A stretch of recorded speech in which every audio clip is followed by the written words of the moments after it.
Sveicināti! Gribu šodien parunāt par to, ka bieži vien mēs pārprotam žēlstību un Dieva dabu un to, kā Dievs var vai nevar runāt ar mums, ko Dievs var vai nevar. Iedomājieties, ja mēs cilvēki spriežam par to, ko Dievs var vai nevar, lai gan Viņš var visu. Un jā, protams, no vienas puses mums ir jāpazīst sava tēva balss, sava gana balss, sava kunga balss, ja? Bet no otras puses mēs arī nevaram ielikt Dievu kastītē, ja? Un pateikt, ka Dievs dara tikai tā vai tikai šādi, un ja Dievs kaut kādā citādākā veidā uzrunā vai darbojas, tad tas nav Dievs. Vai tad tas nebija tas, kas notika ar farizējiem laikā, kad Jēzus staigāja pa zemes virsmu?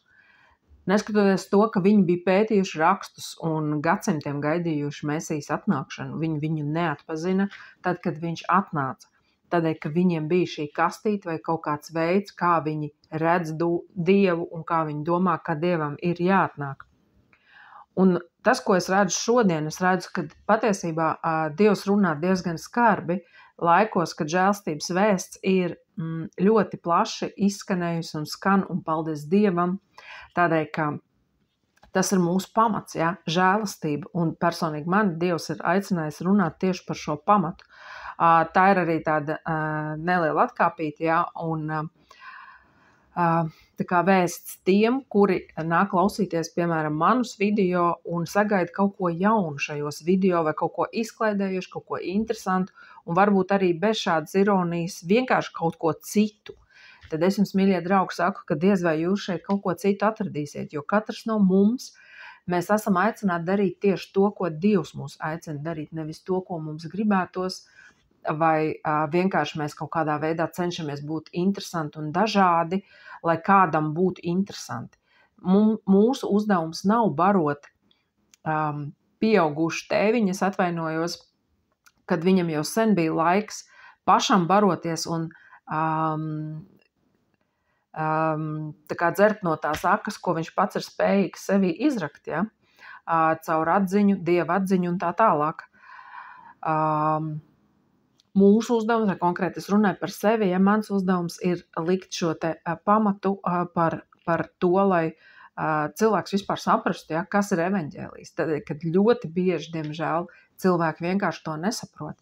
Viņi zina bauslības mācību, viņi zina vēl kaut kādas tur filozofiskas mācības un pasaules mācības, bet viņi nezina Dievu vārdu, elementāru evaņģēliju un šo te prieka vēsti par to, ka grēki mums ir piedoti, kā tas izskatās konkrēti katra mūsu dzīvēs un kāpēc tas tā ir noticis. Ja? Jā, un, protams, tas nenozīmē, ka Dievs nevar arī dot kādas citas atklāsmes par kādām citām tēmām un tā tālāk, ja? Bet es runāju šajā video par to, ka mums vajadzētu tomēr atcerēties, ka mēs esam Dieva gara vadīti, nevis kaut kādu savu ideju vadīti, nevis kaut kāda repertuāra dažādības vadīti, ja tā var izteikties repertuāra, ja? Jo citreiz tā izklausās, ja? Ka kādi cilvēki vienkārši meklē kaut ko interesantu, kaut ko jaunu savām smadzenēm, un tā ir tā miesas daba, kura nevar iztikt ar to pašu maizi, ar to pašu ūdeni. Viņiem vajag visu laiku kaut kādu dažādību, kaut kādas, es atvainojos, izvirtības, ja, tā skaitā gastronomiskās vai kādas citas, ja, seksuālās un tā tālāk, tādēļ, ka ar vienu sievu nepietiek, ar vienu vīru nepietiek, vai ar konkrētu ēdienu karti, kas atkārtojās no dienas uz dienu, nepietiek. Tas viss norāda uz šo te alkatību, uz šo te miesas dabas klāt esamību, un tieši par to šodien Dievs arī visvairāk izskatās, ka tā kā ir to rūpi, ja, ka Dieva tauta, Kristus miesa, tik ļoti ir orientēta uz šīm te materiālajām lietām, uz šo te bagātību, uz šo te dzīšanos pēc bagātības, ja, uz šo te domāšanas veidu, kur cilvēkiem nevis māca dzīties pēc Dieva, pēc Kristus, kurā Dievs tev var iedot visu, kas tev nepieciešams, un pāri tam, ko tavs prāts var saprast un iedomāties, bet tu to var saņemt tikai Kristū. Ja? Tātad tajā vietā, kur tev būtu jāsaņem mācība par to, kā dzīvot Kristu, kur tev būtu jātiek pabarotam ar Kristus veselīgo mācību, lai tu būtu garīgi vesels bez dažādām infekcijām, bez dažādiem iekaisumiem, bez dažādām psihiskām novirzēm un tā tālāk, tur tu saņem kaut kādu pasaulīgu mācību, kas neko neatšķirās. Ja? Kaut vai šī te pati filma, ja, The Secret, kas bija tik ļoti populāra kādu laiku atpakaļ, ja, kur cilvēkiem mācīja. Tātad iztēlojies, ievēlies un viss tev būs. Jautājums, priekš kam jums ir Kristus vajadzīgs? Un tātad tas ir ļoti skumīgi, ka draudzēs arī šodien tas vienkārši uzņem apgrieziens tādā apmērā, ka tu jau nevari nevienu dievkalpojumu gandrīz vai, paldies Dievam, vienmēr ir bijis atlikums, ja, Dievam, viņa svētais atlikums, ja, kur tu nedzirdētu kaut ko par šo te labklājību, par šo te dzīšanos pēc labklājības, par šo te, ka domā, ka tu esi bagāts, domā, ka tu esi miljonārs un tā tālāk. Ja. Tad viss šitas te absurds, ja, viss šitas te sviests. Bet vairāk es runāju šajā gadījumā, šajā video tieši par to, kāpēc tas vispār tā notiek. Ja? Tādēļ, ka cilvēki ir pārpratuši žēlastību. Viņi vairs neieklausās, ja Dievs nāk un viņus, piemēram, par kaut ko norāja, ja? Vai kaut kā skarbāk runā, jo tādēļ, ka ir šī pārprastā žēlastība, kur cilvēki domā, ka žēlastība tas ir tā, ka Dievs tātad viņš nedrīkst pacelt balsi, viņš nedrīkst neko skarbāku pateikt. Tātad Dievs vienkārši tev nesā tā kā pūciņu, ja? Un ka tā ir tā žēlastība.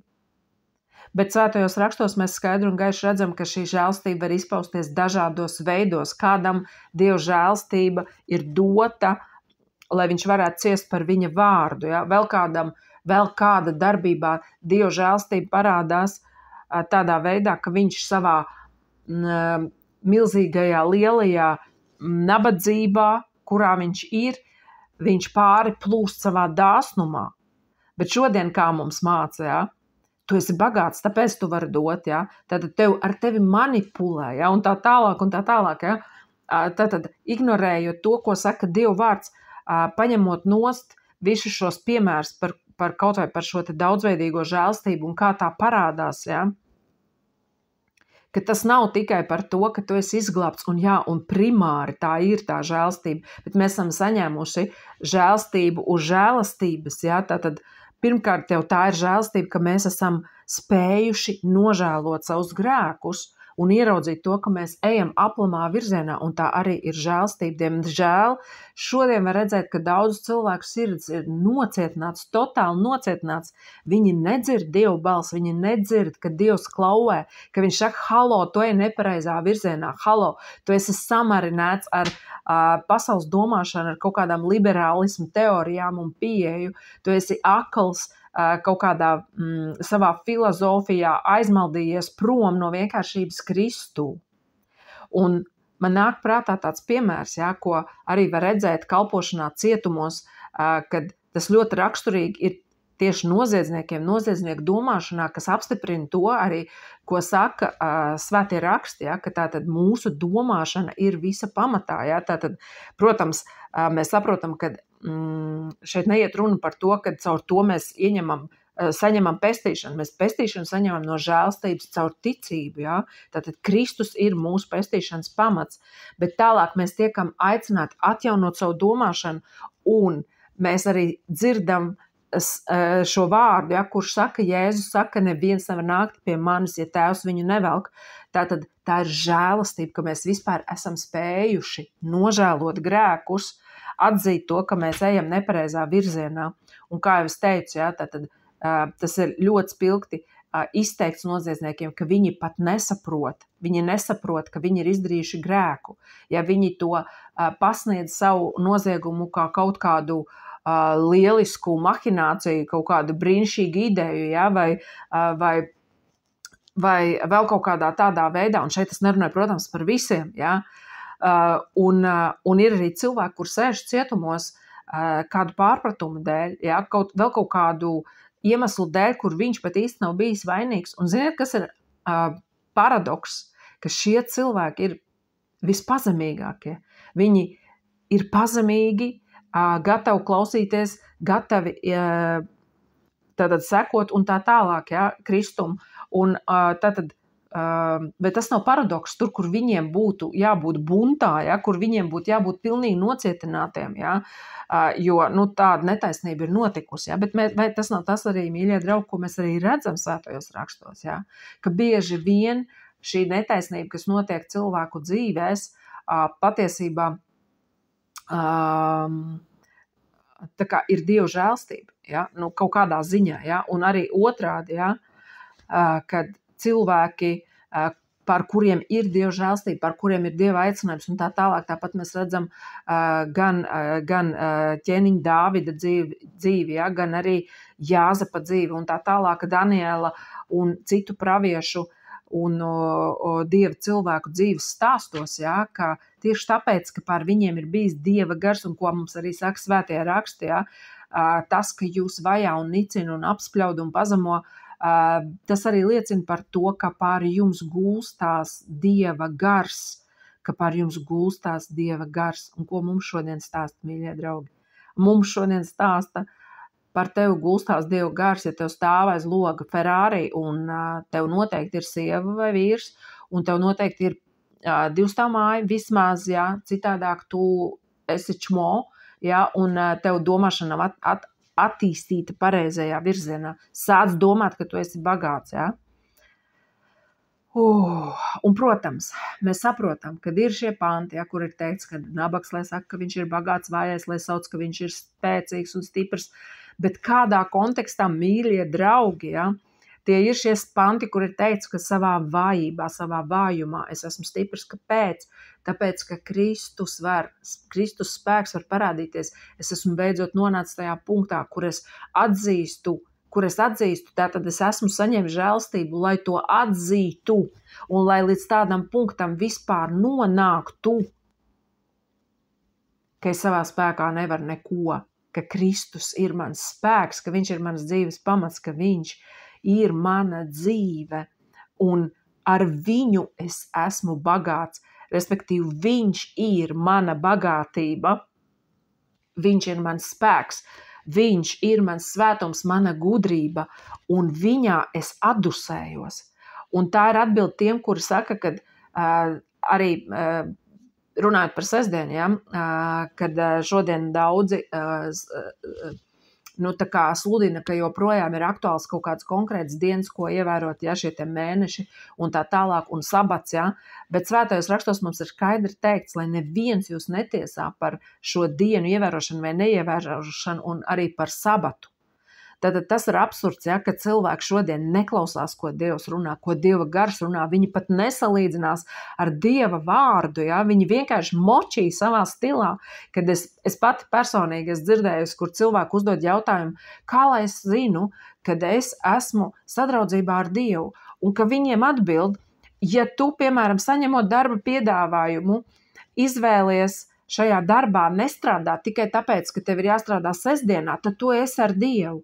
Jūs, mīļie draugi, varat iedomāties, kādās auzās mēs esam, ja šādi cilvēki vada cilvēkus, kur viņi viņus vada vecās derības realitātei, kas šodien ir nojaukta, un ja mēs, kā tas ir teikts svētajos rakstos, to uzceļam no jauna, tad mēs padaram sevi par pārkāpējiem, tātad vedot cilvēkus grēkā, vai tas nav par to, ka aklais veda aklos un abi iekritīs bedrē.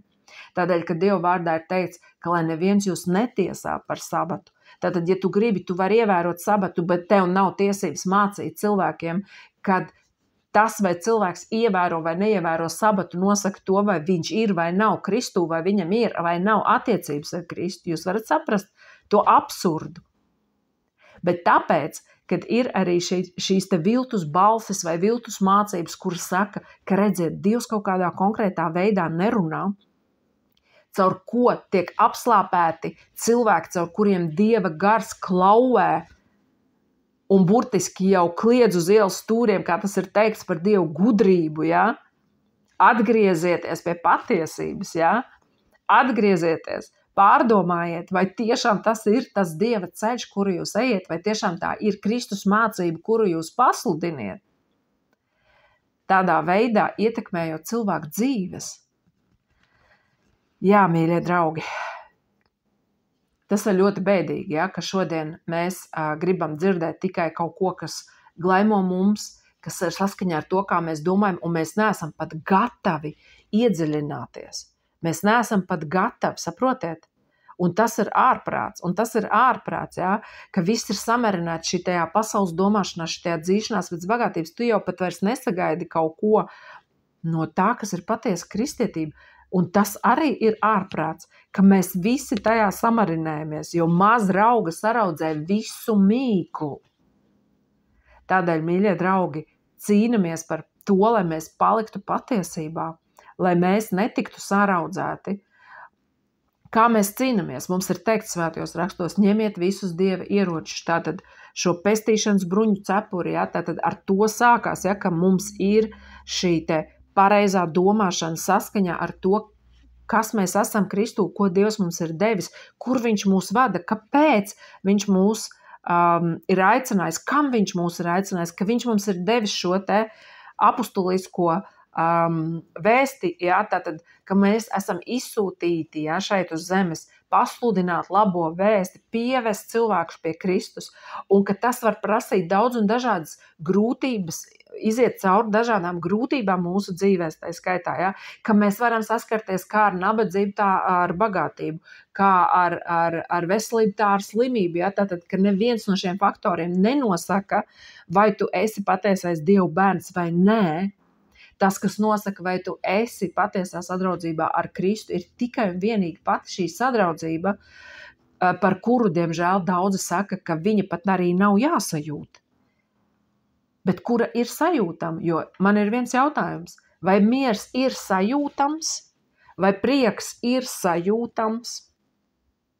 Tātad kaut vai pietiek ar šiem diviem fenomeniem, jo par to ir teikts svētajos rakstos, ka debesu valstība nav tur vai tur, bet viņa ir jūsos, proti Kristus jūsos, proti debesu valstība ir Dieva taisnība, miers un prieks svētajā garā.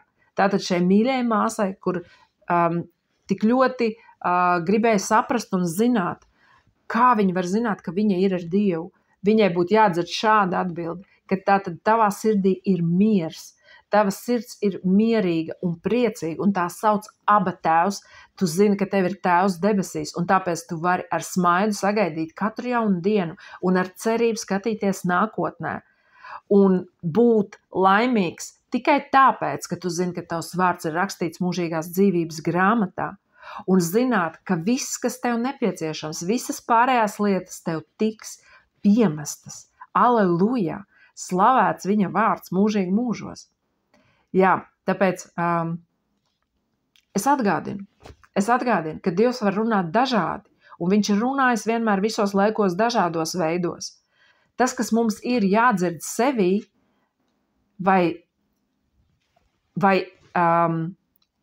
es vispār, kas mums jāpārbauda sevī, ja, vai es vispār ieklausos, vai es vispār pārbaudu sev, vai es vienkārši esmu ieņēmis kaut kādu vienu trajektoriju, un es vienkārši drasēju par to, un es pat neiedziļinos. Es pat nepieļauju tādu varbūtību, ka varbūt es kaut kur kļūdos. Atceramies, ko Dieva vārds saka, tas, kurš domā, ka viņš stāv, lai pielūko, ka viņš nekrīt. Jo, ja mēs ceļam uz jebkāda cita pamata, kurš nav Kristus, ja, tad nāks kādas vētras, un šis nams tātad kādi plūdi vētras, un šis nams sabruks. Ja, un tāpēc Dievs Tēvs cīnās, lai viņa bērniem, viņu dzīvēs būtu pareizais pamats, proti Kristus, jo ir teikts, ka neviens nevar likt nekādu citu pamatu, kā vien Kristu, kā vien to, kurš jau ir likts, proti Kristu, un uz kura stāv rakstīts, ka Dievs ir atzinis savējo, un lai katrs, kurš piesauc viņa vārdu, atstājās no ļauna. Par to, kas ir ļaunums, svētajos rakstos arī ir ļoti detalizēti runāts, un tā skaitā par ļaunumu tiek nosaukts šī te plānošana, šī te augstprātīgā pasludināšana, ka redzi, mēs tirgosimies, mēs darīsim to un mēs brauksim tur, nepieminot šo frāzi, ja Dievs dos, tas ir Jēkaba vēstulēs, mīļie, aprakstīts, ja? Ka Dievs to sauc par ļaunumu, jo cilvēks jau ir kļūst tik augstprātīgs. Ok, es esmu saņēmis pestīšanas, saņēmis Dievu, sadraudzību ar Dievu, Bet, mīļie draugi, mums jāpatur prātā, ka arī šādi panti, kur ir teikts, vai mēs izbeigsim no soda, nicinādami tik dārgu pestīšanu, jo jūs neesat atpirkti ne ar zeltu, ne ar sudrabu, bet ar paša Dieva asinīm. Vai mēs izbeigsim soda, nicinādami tik dārgu pestīšanu?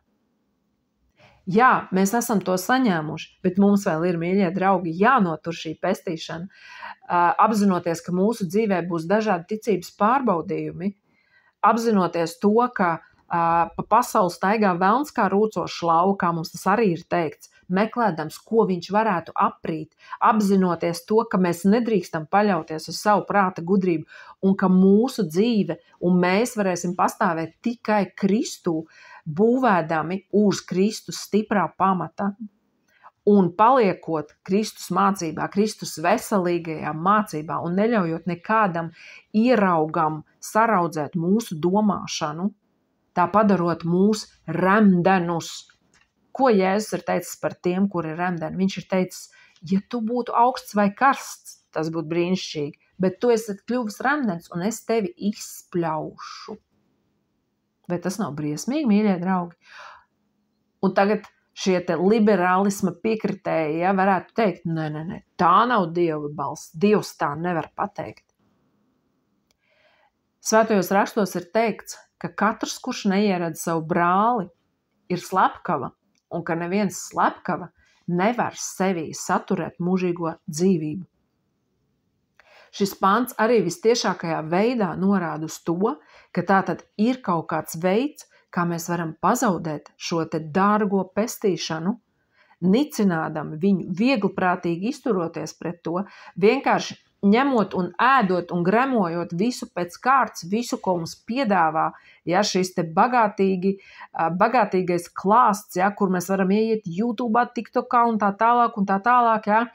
Un, protams, paldies Dievam par to, ka arī ir šādas platformas, arī es šeit tagad sludinu tādā veidā, bet, mīļie draugi, mums ir jāmācās atpazīt Dieva balsi, un mēs to varēsim izdarīt tikai tad, ja mēs nebūsim aplipuši ar kaut kādām šīm liberālisma pieejām vai kaut kādām vēl citām, ja, šīm te psihoterapijas metožu redzes punktiem un skata punktiem un tā tālāk filozofijas skolām un tā tālāk, kas viss mēģina izkropļot šo Kristus mācību un neredzot Jēzu tādu, kāds viņš ir, līdz ar ko apslāpējot Dievu garu darbību mūsu dzīvēs un ielaižot infekcijas,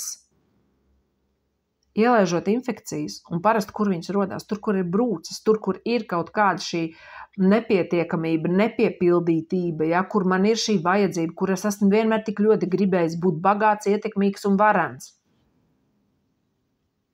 Kā pamatā ir bailes, bet patiesa mīlestība padzen bailes, tā izmēž bailes no mūsu būtības.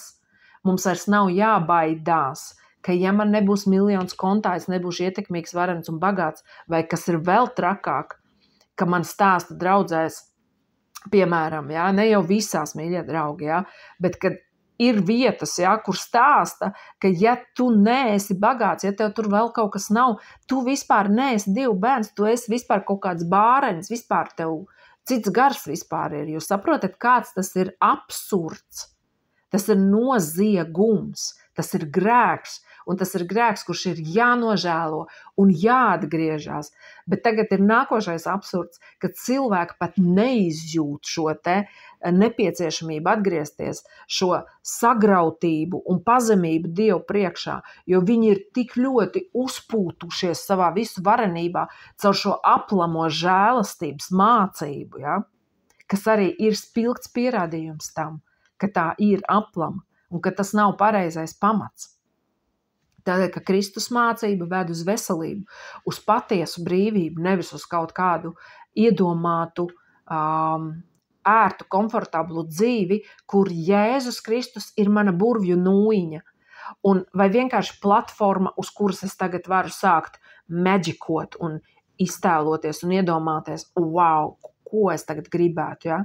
Un tagad nepārprotiet, tam visam ir sava vieta, ja? Jo mums ir teikts, ka Dievs dod vēlmes, viņš liek mūsu sirdīs vēlmes, bet mēs nevaram izraut kaut kādus pantus vai kaut kādu redzējumu ārpus kristietības konteksta. Ja? Tātad konteksts ir tajā, pati galvenā būtība ir tajā, ka mēs esam pakļauti savam Dievam, ka mēs savu domāšanu pakļaujam tam, ko viņš saka, ka mēs savu gribu pakļaujam viņa gribai, ka mēs gribam vispār saprast, kāds ir viņa redzējums par mūsu dzīvi, kur mūs viņš ved, ka viņš tā skaitā ir tiesīgs mūs arī lietot, ja kaut kādiem saviem mērķiem, jo mēs vairs sev nepiedaram, mēs piedaram viņam, jo mēs esam dārgi atpirkti, ja, kā jau tas arī tikko tika runāts.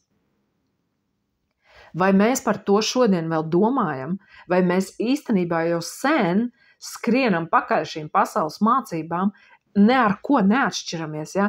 Neticīgs cilvēks nevar varbūt pat atšķirt ne ar ko ticīgu cilvēku, jo viņš koķetē ar grēku, viņš pasludina tās pašas vērtības, ko pasaule pasludina, un tā tālāk.